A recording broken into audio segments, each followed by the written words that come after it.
Classification of countries by level of development and the development gap between developed and developing countries. Good morning, everyone. Today, we will explore interconnected and crucial topics in the study of global economics and international development. The classification of countries by their level of development and the persistent development gap between developed and developing nations. These topics are foundational for understanding the structure of our global economy and the disparities that influence policymaking, international relations, and everyday lives around the world. Indicators used for classification of countries. First of all, I want to abstractly introduce indicators which are used for classification of countries. Countries are classified based on a variety of quantitative and qualitative metrics. Let me briefly outline the most important ones. 1. Economic indicators. GDP per capita. A measure of a country's economic output divided by its population. Income inequality, often measured by the Gini coefficient. Trade and industrial output, indicators of a country's economic diversity and industrialization. 2. Social indicators. Human Development Index HDI, a composite index measuring life expectancy, education levels, and income. Access to health care, measured by metrics like physician density and infant mortality rates. Literacy rates, a reflection of education systems and opportunities. 3. Structural indicators, infrastructure quality, including transport, electricity, and communication systems. 4. Political indicators, political stability and governance quality. Introduction to income-based classification. Classifying countries by income levels is an approach that simplifies the complexity of global economics into measurable, comparable categories.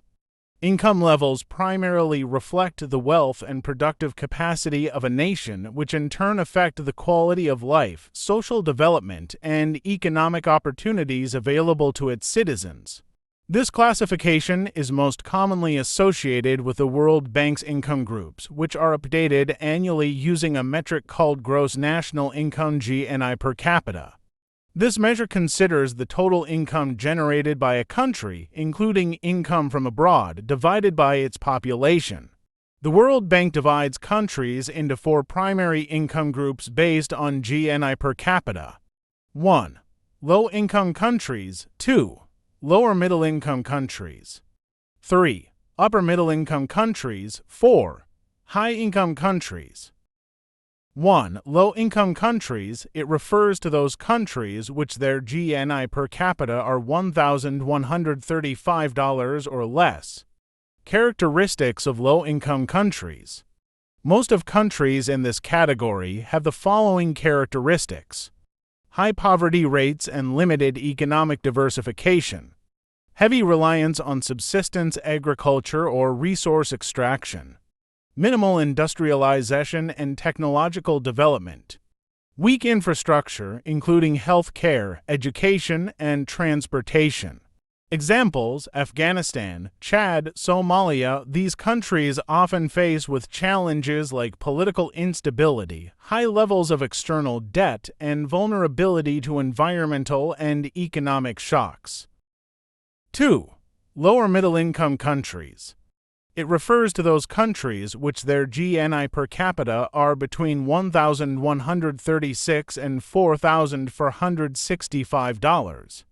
Characteristics: most of countries in this category have the following characteristics: economies in transition, moving from agriculture to industry and services, moderate levels of infrastructure and access to basic services, rising urbanization and growing consumer markets. Examples: India, Nigeria, and Vietnam. While these countries often experience rapid economic growth, inequality remains a pressing issue, and many are vulnerable to external shocks such as fluctuating commodity prices. 3. Upper middle-income countries.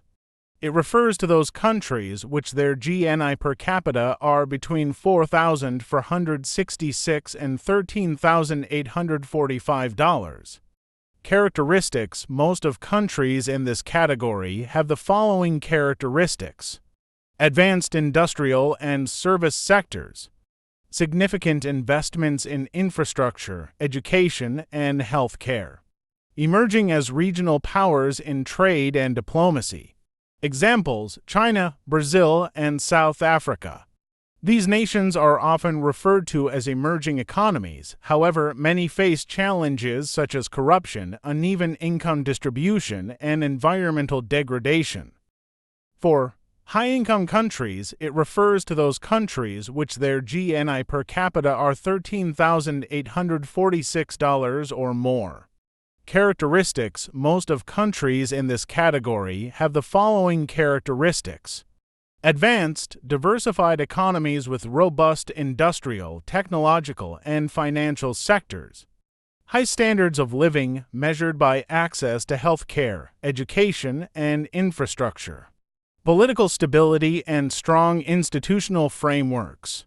Examples: United States, Germany, Japan, and Australia.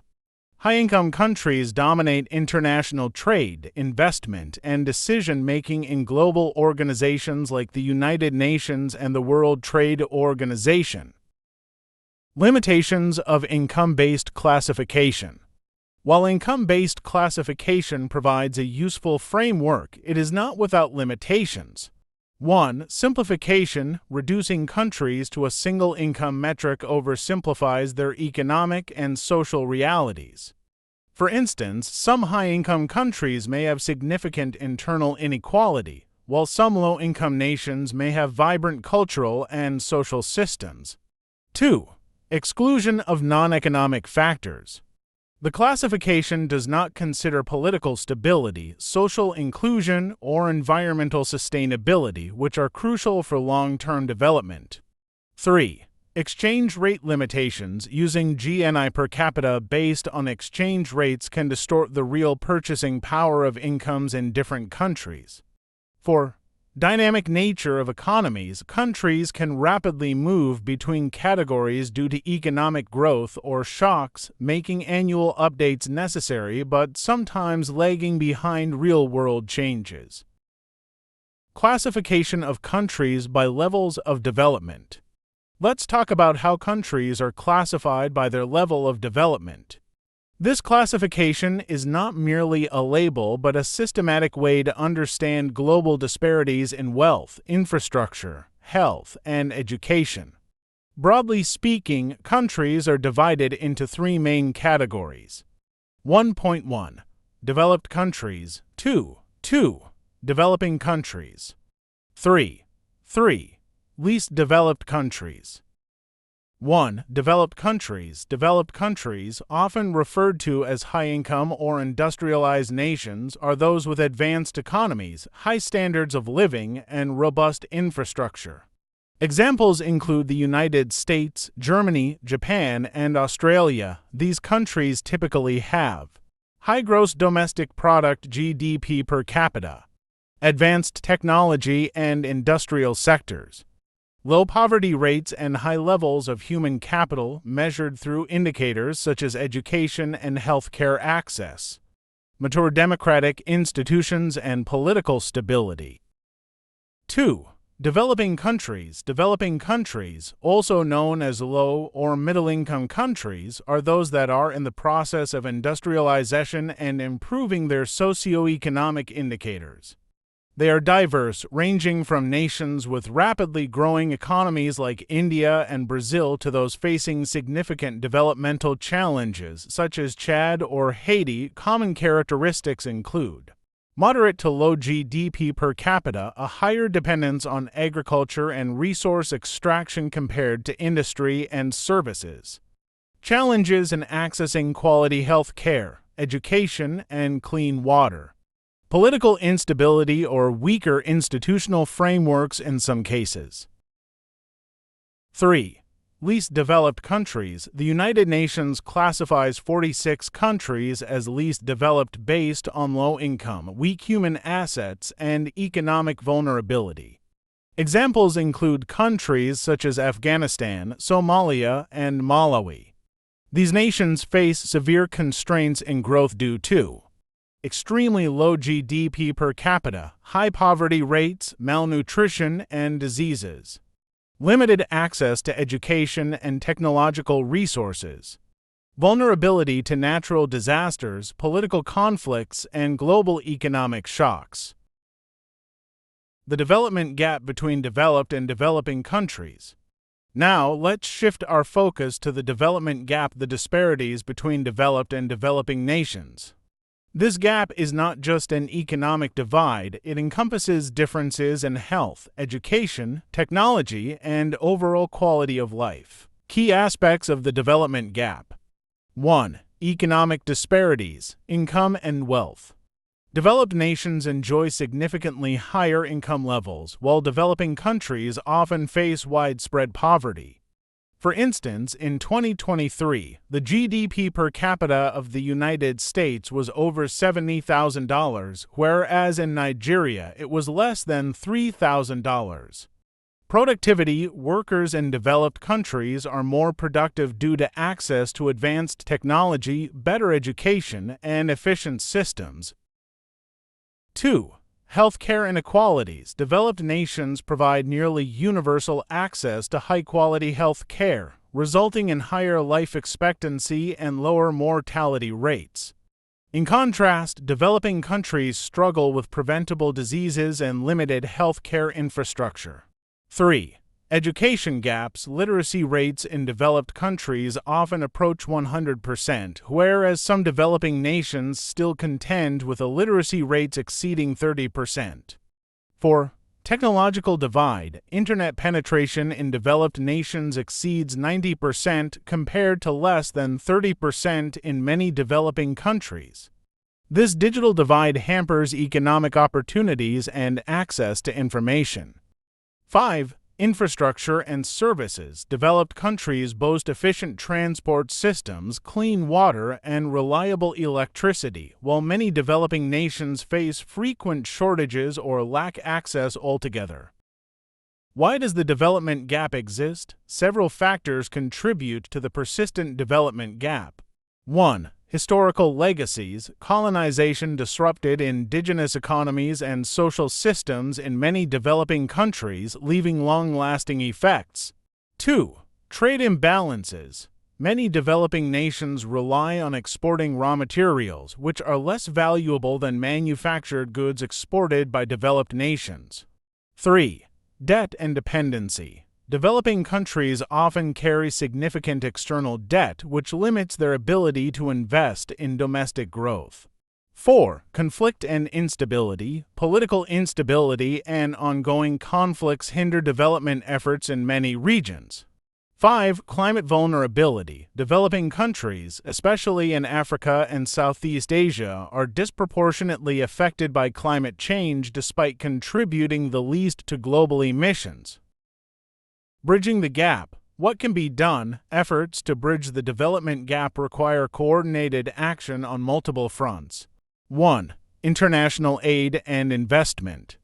Wealthier nations and organizations like the World Bank and IMF must continue providing financial assistance and technical expertise.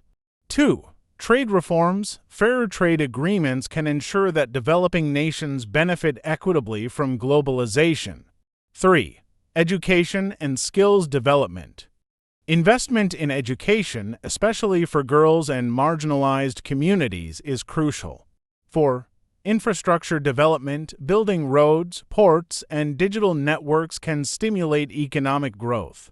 5. Climate action. Global cooperation to combat climate change is essential, with developed countries assisting developing nations in adapting to environmental challenges.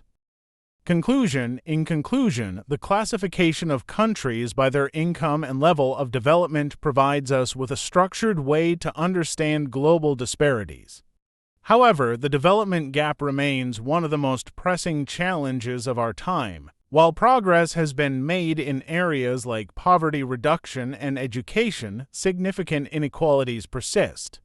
Addressing these disparities will require a collective global effort informed by policies rooted in fairness, sustainability, and shared responsibility.